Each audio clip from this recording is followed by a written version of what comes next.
Close your eyes for a second and picture this. Not a cage, not an arena, not a crowd, just a field somewhere in Norway, around 900 AD, and a man is standing at the edge of it, making sounds that don't belong in a human throat. He's bitten through the rim of his own shield. His eyes have gone somewhere else entirely. Somewhere behind his eyes, somewhere the rest of us don't have access to. He hasn't eaten in 2 days. He's been cold for a week. And when the fighting starts, he will not stop. Not because he's brave, not because he's trained his mind to push through, because something biological has taken the wheel. And the man who was there a minute ago has temporarily left the building. Now picture a different room. Clean, climate-controlled. A UFC champion is going through his pre-fight routine.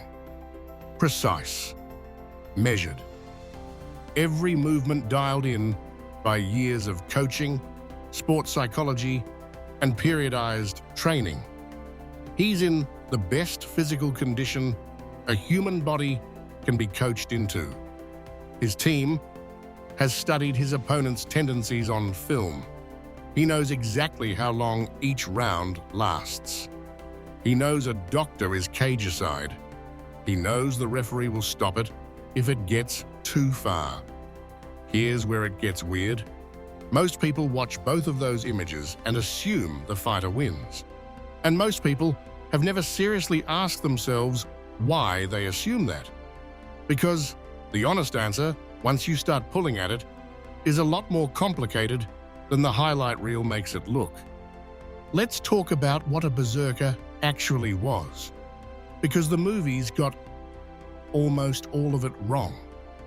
They weren't just angry men with axes. The berserker state, what Norse sagas called going berserk, is now understood by researchers studying combat stress psychology as a genuine, altered neurological condition. The body, under extreme threat and extreme ritual preparation, floods itself with adrenaline at levels that modern combat sports simply don't reach. Not because MMA fighters aren't tough. They are. But because the biological ceiling on adrenaline response is partly set by the perceived stakes of the situation. And there is no situation in regulated sport where your nervous system genuinely believes you're about to die. That difference matters more than almost anything else in this comparison. Think about what adrenaline actually does at those concentrations. Pain signals get suppressed, not managed, suppressed. Strength output spikes above what voluntary effort can produce. The prefrontal cortex, the part of your brain doing rational planning and threat assessment, goes partially offline. What's left is something older, something that doesn't negotiate.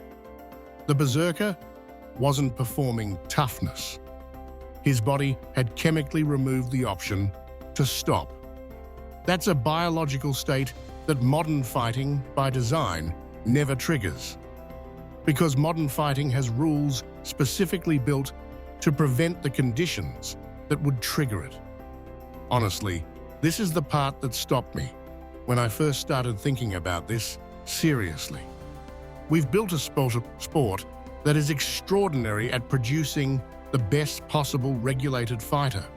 Technique, timing, cardio, strategy, all optimized to a level ancient warriors couldn't have imagined. But in building the sport, we also built a ceiling. There's a governor on the engine, and the berserker, for better or worse, had no governor.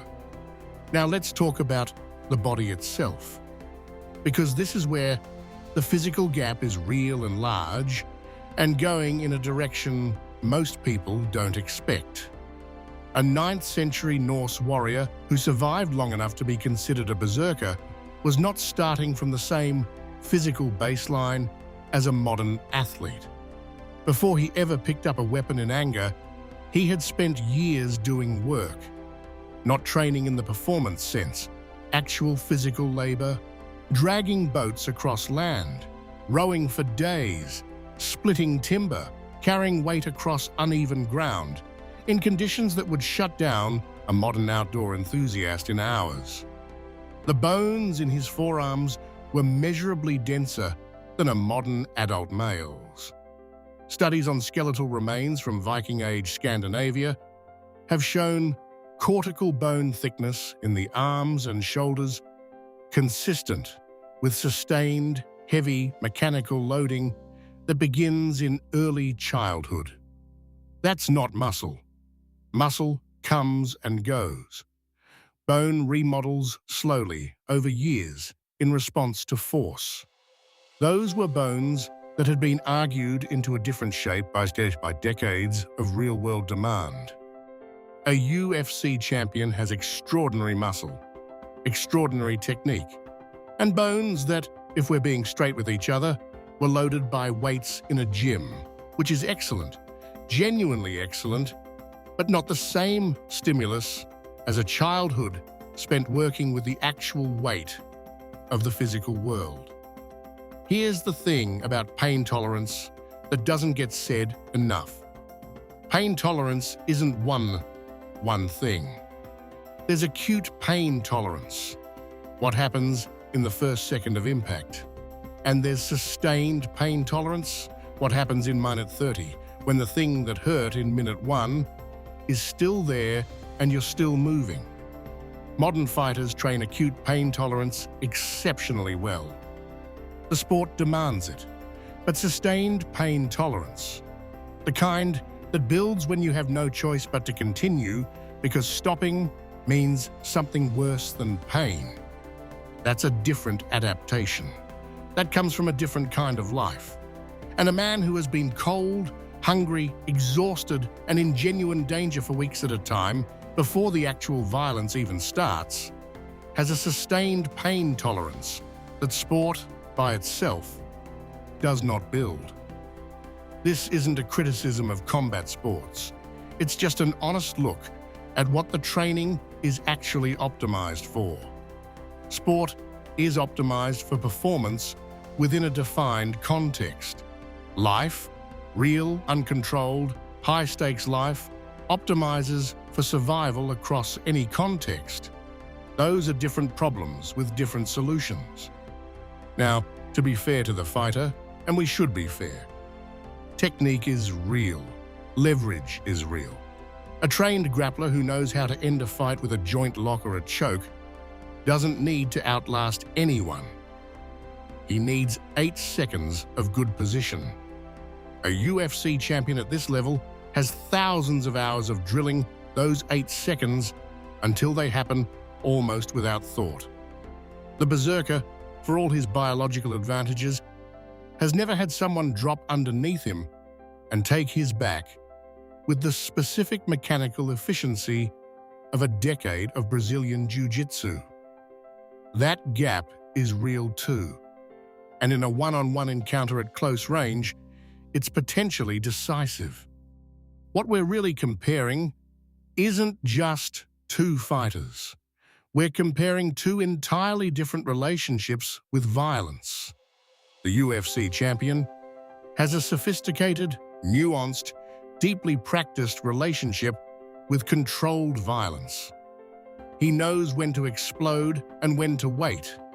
He knows how to manage his own adrenaline so it doesn't spike too early and leave him flat in the third round. He is, in the truest sense, excellent at the sport of fighting. The berserker had a relationship with uncontrolled violence. He didn't manage his adrenaline. He surrendered to it.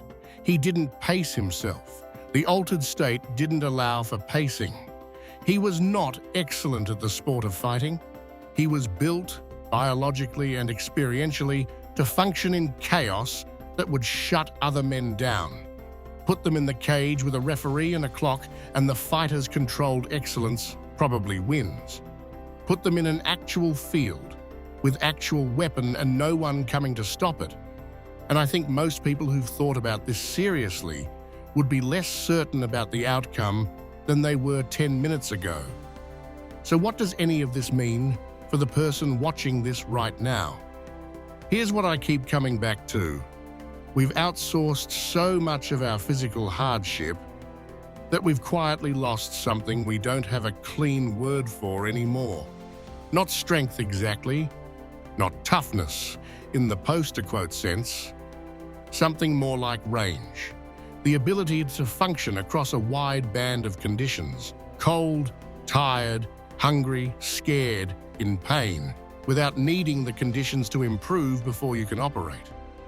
That range is what extreme physical lives used to build automatically, and what controlled, optimized modern training sometimes narrows, even while improving the peak. The answer isn't to stop training smart, it's to deliberately add some chaos back in. Cold water you didn't plan for. Carrying things that are awkward rather than balanced. Exercising when you're actually tired rather than waiting for the right recovery window. Not because discomfort is virtuous, but because range is built at the edges, and the edges are exactly where the modern training environment tends to stop. The berserker didn't build his capacity in a gym. He built it in a world that wasn't organized around his comfort. And the irony is that the capacity he built, the deep, structural, neurological capacity to function when everything is wrong, is something we can still access. It's still in the hardware. We just have to stop protecting ourselves from the conditions that build it. The UFC champion and the Viking Berserker are both extraordinary answers to a question.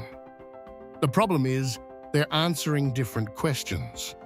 And most of us, when we think about building ourselves physically and mentally, haven't been honest yet about which question we're actually trying to answer. Which one are you training for? The sport or the field? Because the training looks different, and somewhere in that difference is the thing most of us have been circling without landing on it. The modern fighter knows exactly what he's preparing for. The berserker prepared for everything else. If you like this, please like, share, and subscribe.